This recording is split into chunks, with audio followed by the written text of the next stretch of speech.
Topic है जो कि करंट और हिस्ट्री को आपको रिवाइज करने वाला है। बहुत ही इंपॉर्टेंट टॉपिक है। सब कोई इसको जानना चाहता है कि हैदराबाद जो एक रियासत हुआ करती थी हमारे एंशिएंट टाइम पे, जब आजादी मिल रही थी, जब हमारा संविधान बन रहा था, जब देश को सरदार वल्लभ भाई पटेल एकजुट कर रहे थे, एक एक राज्य को जोड़ रहे थे, तब हैदराबाद अपना क्या रोल अदा कर रहा था। जब भी आप संविधान पढ़ोगे, जब भी आप राजनीति का टॉपिक पढ़ोगे, तो उसके अंदर हैदराबाद एक अपनी अलग ही टाइप की दुनिया में खोया हुआ एक राज्य हुआ करता था।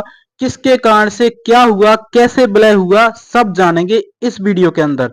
तो सबसे पहले अगर हम देखें तो हैदराबाद के अंदर, राजनीति के अंदर, तो हैदराबाद भारत की सबसे बड़ी रियासत थी उस टाइम पे जब आजादी मिल रही थी, जिसका निजाम मीर उस्मान अली था। और अधिकांश प्रजा हिंदू थी। वहां की अधिकांश प्रजा क्या थी? हिंदू थी। और निजाम निजाम प्रारंभ से ही हैदराबाद को एक स्वतंत्र राज्य बनाना चाहता था। क्या बनाना चाहता? स्वतंत्र राज्य बनाना चाहता था, जिसे अप्रत्यक्ष रूप से पाकिस्तान भी समर्थन दे रहा था। 15 अगस्त तक उसने भारत सरकार के राज्य मंत्रालय को संघ में शामिल होने अथवा न होने के विषय के भ्रम में डाले रखा, और उसके बाद भी किसी न किसी बहाने से बातचीत को लंबी खींचता रहा। निजाम क्या कर रहा था? बात को लंबा खींच रहा था। वो चाहता था कि जो हैदराबाद है वो पाकिस्तान का हिस्सा बन जाए। अब सोचिए, पाकिस्तान कहाँ है और कहाँ हैदराबाद है। अगर इस तरीके का डिसीजन हो जाता तो आज भारत किस किस स्ट्रक्चर में खड़ा होता, कैसे उसका मैप होता।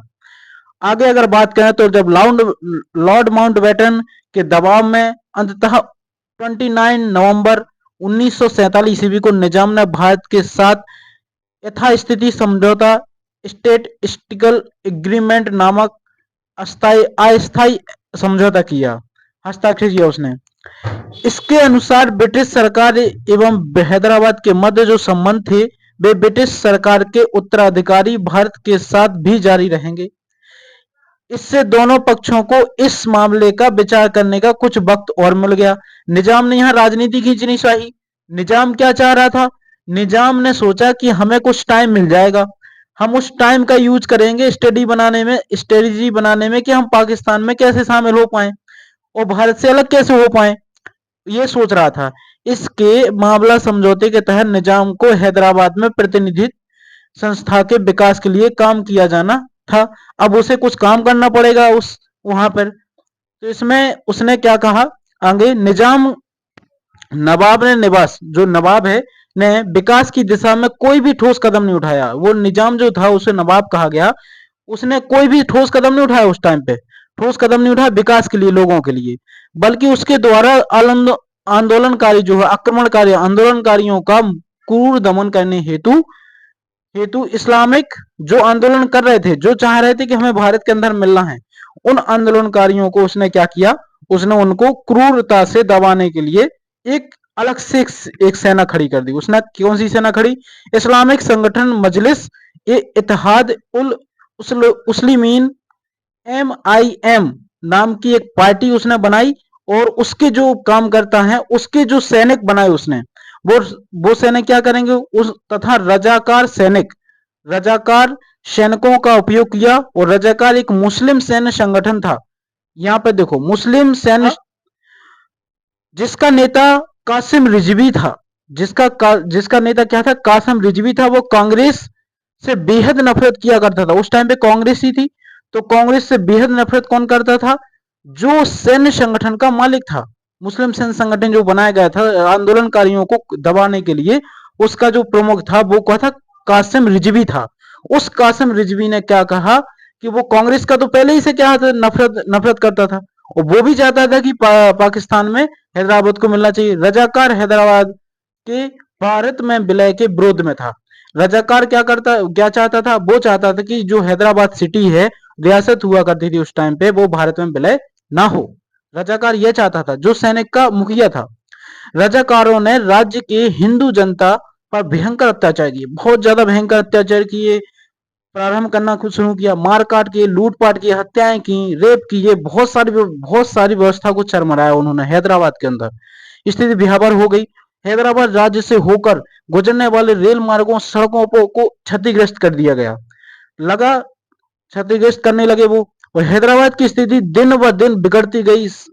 सरदार पटेल और बीबी मेनन उस टाइम पे क्या थे, वो संविधान बना रहे थे, वो संविधान बनाने में हेल्प कर रहे थे और साथ में राज्यों को जोड़ रहे थे। तो सरदार पटेल और बीबी मेनन ने निजाम को समझाया, बुझाकर रास्ते में लाने का काफी प्रयत्न किया, लेकिन लेकिन निजाम क्यों मानने वाला था। लेकिन अब स्थिति निजाम के नियंत्रण से बाहर होती जा रही थी। अब निजाम ही कंट्रोल नहीं कर पा रहे थे, इतनी प्रकार भयंकर दंगे हो रहे थे। निजाम ने क्या कहा, निजाम माउंटबेटन जब तक भारत में थे, निजाम से समझौता की बात करते रहे। जब तक माउंटबेटन उस टाइम पे थे, क्योंकि जब वो अंग्रेज देश से चले गए थे, तब माउंटबेटन को यही रखा था कि आप इनके संविधान बनाने में और इनके देश को चलवाने में हेल्प कीजिए। तो जैसे ही माउंटबेटन भारत से गए, उस टाइम पे सरदार पटेल जी थे, उन्होंने क्या किया, उन्होंने अब निर्णायक फैसला लेना आसान हो गया उनके लिए। हैदराबाद राज्य में राज्य को रजाकारों का गुंडा राज तो चल रहा था, कायम हो चुका था। ऐसी स्थिति में भारत सरकार ने उसके विरोध में पुलिस कार्रवाई करना सुनिश्चित समझा। जैसे ही माउंटबेटन इंडिया से बाहर गए, भारत से बाहर गए, और सरदार पटेल जी ने उन पे एक्शन लिया, हैदराबाद में जो गुंडागर्दी चल रही थी उसके ऊपर, और उन्होंने पुलिस भेजकर वहां पे उसको शांत करने के लिए कहा। जैसे ही शांत करने के लिए अपनी यहां से सेना निकली, और पोलो ऑपरेशन के थ्रू आगे बताने वाला हूं, जैसे ही सेना निकली वहां पे, जैसे ही सेना ने अपनी कार्रवाई की और जो गुंडागर्दी कर रहे थे उनको मारा, काटा और फेंका, उसके बाद में निजाम अपने घुटनों पे आ चुका। निजाम जैसे घुटनों पे आया, आफ्टर ऑपरेशन पोलो चलाया गया था इस हैदराबाद को सही करने के लिए। तो ऑपरेशन पोलो में जैसे ही सेना ने अपना काम किया, उसके बाद निजाम, ये देखो निजाम ये आ गए थे हाथ जोड़ते हुए पटेल साहब के सामने। देखिए देखिए सर, देखिए आप सब लोग वीडियो देखते हैं, देखो 81% लोग वीडियो देखते हैं, उसके बाद में चैनल को सब्सक्राइब नहीं करते हैं। ये देखो गलत बात है। अगर आप यहाँ तक आ चुके हो वीडियो में देखते हुए, तो आपको चैनल सब्सक्राइब कर लेना चाहिए और वीडियो को शेयर कर देना चाहिए, क्योंकि मैं इतनी मेहनत से वीडियो बना रहा हूं, तो आप चैनल को जरूर सब्सक्राइब करें। देखो इतना 81% लोग देखते हैं वीडियो लेकिन सब्सक्राइब नहीं करते है, तो ये गलत बात है। ठीक है, आगे अगर हम बात करें, इसमें जब कहानी हमारी कहाँ रुक गई थी, कहानी थी कि जैसे ही कार्रवाई शुरू हुई, उसके बाद में क्या हुआ, उसके बाद में 13 सितंबर 1948 ईस्वी में मेजर जनरल जी.एन. चौधरी के नेतृत्व में भारतीय सेना को हैदराबाद में प्रवेश करके शांति एवं व्यवस्था कायम करने का आदेश दिया गया। इस पुलिस कार्रवाई का नाम ऑपरेशन पोलो रखा गया और 5 दिन की कार्यवाही में ही भारत सेना ने रजाकारों के प्रतिरोध को कुचल डाला। 5 दिन ही लगा और हैदराबाद की पूरी शांति वापस लौट आई। भारतीय सेना रजाकारों प्रतिरोध को कुचल डाला। 18 सितंबर 1948 को हैदराबाद रियासत की फौज के कमांडर मेजर जनरल एंडर्स ने भारतीय सेना के समकक्ष, जैसे ही 18 सितंबर 1948 को हैदराबाद रियासत की फौज के कमांडर मेजर जनरल एंडर्स ने भारतीय सेना के समक्ष आत्मसमर्पण कर दिया। उन्होंने अपना आत्मसमर्पण कर दिया कि अब मेरे से नहीं हो रहा। इस प्रकार से हैदराबाद भारतीय संघ में शामिल हो गया। और 26 जनवरी 1950 को स्वतंत्र भारत के संविधान में हैदराबाद को भाग खा के अंतर्गत राज्य की स्थिति प्रदान की गई तथा निजाम को उसका राज्य प्रमुख बनाया गया। देखिए, भारत ने शुरुआत में निजाम को क्या किया, राज्य प्रमुख ही बना रहने दिया। यही भारत की प्रभुता है, यही भारत की महानता है। उसने क्या कहा निजाम से कि तुम ही राज्य प्रमुख बनो। उन्होंने उसको बनाया। 1956 को राज्य पुनर्गठन अधिनियम तहत राज्य प्रमुख का पद समाप्त कर दिया। जैसे पुनर्गठन आयोग आया 1956 का, उसके बाद क्या हुआ, जो राज्य प्रमुख हुआ करते थे राज्यों में, सबको समाप्त कर दिया गया। उसके बाद में हैदराबाद को भाषा के आधार पर 3 भागों में विभाजित कर दिया गया। मराठा भाग, मराठावाड़ा, बम्बई में कन्नड़ भाग, मैसूर में जो कि अब कर्नाटक कहा जाता है, तेलुगु भाग, तेलंगाना आंध्र प्रदेश में शामिल हो गया। इस तरीके से हैदराबाद एक स्वतंत्र रियासत बन गई। उसके बाद में स्वतंत्र रियासत बन गई, क्योंकि इसको तो पाकिस्तान में मिलाने की बात की जा रही थी। तो देखिए, ये था आज की प्रमुख रियासत के बारे में। बहुत अच्छी जानकारी है और आप इसको देख सकते हैं और वीडियो को शेयर कर सकते हैं। Thank you very much.